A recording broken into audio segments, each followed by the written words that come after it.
الحمد للہ رب العالمین والصلاة والسلام علی سیدنا محمد وآلہ وصحبہ اجمعین ومن تبعہم بإحسان الی یوم الدین اما بعد فاعوذ باللہ من الشیطان الرجیم بسم اللہ الرحمن الرحیم۔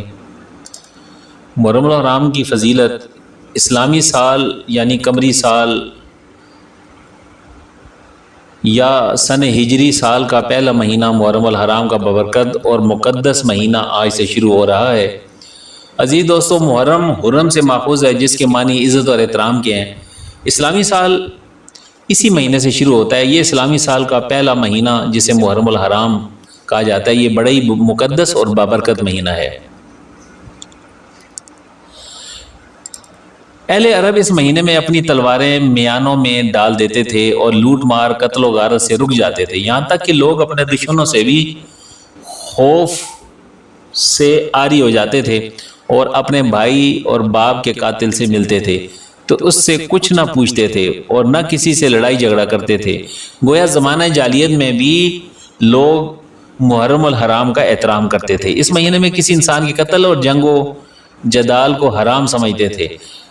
رسول پاک صلی اللہ علیہ وآلہ وسلم کی دنیا میں آمد کے بعد اسلام میں اس ماہ مبارک کی حرمت اور عظمت اور زیادہ ہوگی۔ قرآن مجید میں اللہ رب العالمین نے ارشاد فرمایا، بے شک اللہ کی کتاب میں اللہ کے نزدیک گنتی کے مطابق اس وقت 12 مہینے ہیں جب سے اس نے آسمان اور دنیا بنائے ہیں۔ ان مہینوں میں سے 4 حرمت والے ہیں، یہ سیدھا دین ہے، تو ان مہینوں میں اپنے جانوں پر ظلم مت کرو۔ اور حرمت و اکرام والے 4 مہینے کون کون سے ہیں؟ جن میں سے محرم پہلا مہینہ، رجب، ذی قعدہ اور ذی الحجہ شامل ہیں۔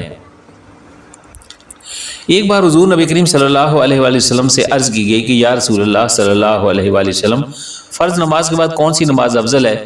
تو رمضان المبارک کے فرض روزوں کے بعد کس مہینے کے روزے افضل ہیں؟ سرکار دو عالم صلی اللہ علیہ وآلہ وسلم نے ارشاد فرمایا کہ فرض نماز کے بعد سب سے افضل نماز نماز تہجد ہے، اور رمضان کے فرض روزوں کے بعد سب سے افضل روزے محرم الحرام کے روزے ہیں۔ ایک اور حدیث مبارکہ میں حضور نبی کریم صلی اللہ علیہ وآلہ وسلم نے ارشاد فرمایا، جو شخص محرم الحرام میں روزے رکھتا ہے تو اسے ہر روزے کے بدلے میں 30 روزوں کا ثواب ملتا ہے۔ رسول پاک صلی اللہ علیہ وآلہ وسلم نے ارشاد فرمایا کہ جو شخص محرم الحرام میں پہلے 10 دن تک مسلسل روزے رکھے گا، گویا اس نے 10,000 سال اس طرح عبادت کی کہ رات میں قیام کیا اور دن میں روزہ رکھا۔ اس ماہ مقدس کا 10واں دن یوم عاشورہ کہلاتا ہے۔ عاشور سریانی زبان کا لفظ ہے، اس کے معنی ہے برکات، اور یہ یوم عاشور ہر سال مسلمانوں کے لیے جامع برکات بن کر آتا ہے۔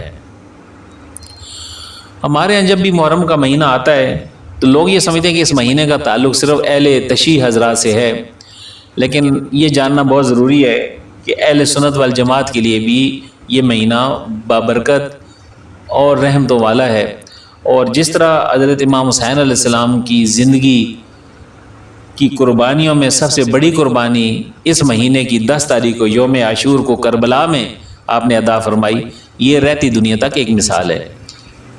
اور عرب کے لوگ تو اسلام کی آمد سے پہلے بھی اس دن کی عزت اور تکریم کیا کرتے تھے، اور علماء کا کہنا یہ ہے کہ اللہ نے اسی دن کو عرشی، کرسی، لوح و قلم، جنت، حضرت آدم علیہ السلام، حضرت اماں ہوا، زمین و آسمان اور ارواح کو پیدا فرمایا۔ یہی وہ عاشورہ کا دن ہے جس دن اللہ رب کریم نے عرش کو، کرسی، لوح و قلم، جنت، حضرت آدم علیہ السلام اور حضرت اماں ہوا علیہ السلام، زمین و آسمان اور تمام ارواح کو پیدا فرمایا۔ اسی دن حضرت ابراہیم علیہ السلام کی ولادت ہوئی، اسی دن آپ کو آگ میں پھینکا گیا اور اسی دن آپ کے لیے آگ گلزار بنی۔ اسی دن اللہ تعالیٰ نے بنی اسرائیل کو فرعون کے ظلم سے نجات عطا فرمائی۔ یہی وہ دن ہے جس سے میں حضرت نوح علیہ السلام کی کشتی جودی پہاڑ پر رکی۔ اسی دن حضرت سلیمان علیہ السلام کو اللہ تعالیٰ نے ملک عظیم عطا فرمایا۔ یہی وہ دن ہے جس کے بارے میں رسول پاک صلی اللہ یہی وہ دن ہے کہ حضرت یونس علیہ السلام کو مچھلی کے پیٹ سے باہر تشریف لائے اور ان کی توبہ قبول ہوئی، اور اسی دن حضرت یعقوب علیہ السلام کی بینائی لوٹائی گئی، اور یہی وہ دن ہے جس دن حضرت یوسف علیہ السلام گہرے کنویں سے نکالے گئے۔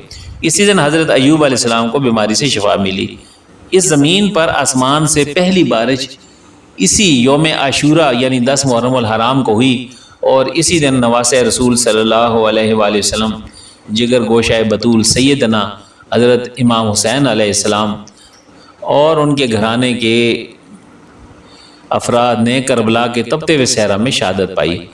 خاندان رسول صلی اللہ علیہ وآلہ وسلم نے اپنی مقدس جانوں کا نذرانہ دے کر سجدہ اور دین اسلام کو بچایا۔ محبوب خدا صلی اللہ علیہ وآلہ وسلم کے اہل بیت اطہار نے ظلم برداشت کیے، تیر کھائے، مگر ہر قدم پر صبر و استقلال کی عظیم اور جلیل القدر مثال نظر آئے۔ دراصل حضرت امام حسین علیہ السلام اور آپ کا گھرانہ رہتی دنیا تک حق و شجاعت کی زندہ مثال ہے۔ علماء کرام کا کہنا ہے کہ اللہ تعالیٰ نے دنوں کے اعتبار سے جو بزرگیاں امت مسلموں کو عطا فرمائیں، ان میں یہ 10ویں محرم کا دن بزرگی والا دن ہے، لیکن اکثر علماء کا یہ قول ہے کہ چونکہ یہ دن محرم کی 10 تاریخ کا ہے اس لیے عاشورہ کہلاتا ہے۔ سیدۃ المومنین حضرت عائشہ صدیقہ رضی اللہ تعالیٰ عنہ فرماتی ہیں کہ زمانہ جاہلیت میں قریش عاشورہ کے دن یعنی 10 محرم کا روزہ رکھتے تھے، اور رسول پاک صلی اللہ علیہ وسلم بھی اس دن روزہ رکھتے تھے۔ جب آپ نے مدینہ منورہ ہجرت فرمائی تو خود بھی آپ صلی اللہ علیہ وآلہ وسلم نے روزہ رکھا اور لوگوں کو بھی حکم فرمایا، لیکن جب ماہ رمضان کے روزے فرض ہوئے تو آپ صلی اللہ علیہ وآلہ وسلم نے ارشاد فرمایا جو چاہے عاشورہ کا روزہ رکھے اور جو چاہے عاشورہ کا روزہ نہ رکھے، اس دن کے روزے کی بہت بڑی فضیلت ہے۔ رسول پاک صلی اللہ علیہ وآلہ وسلم نے ارشاد فرمایا اگر مومن زمین بھر سونا خرچ کرے تو بھی عاشورہ کی فضیلت کو نہیں پا سکتا۔ اسی دن مومنوں کے لیے جنت کے 8 دروازے کھول دیے جاتے ہیں تاکہ وہ جس دروازے سے چاہے جنت میں داخل ہو جائے۔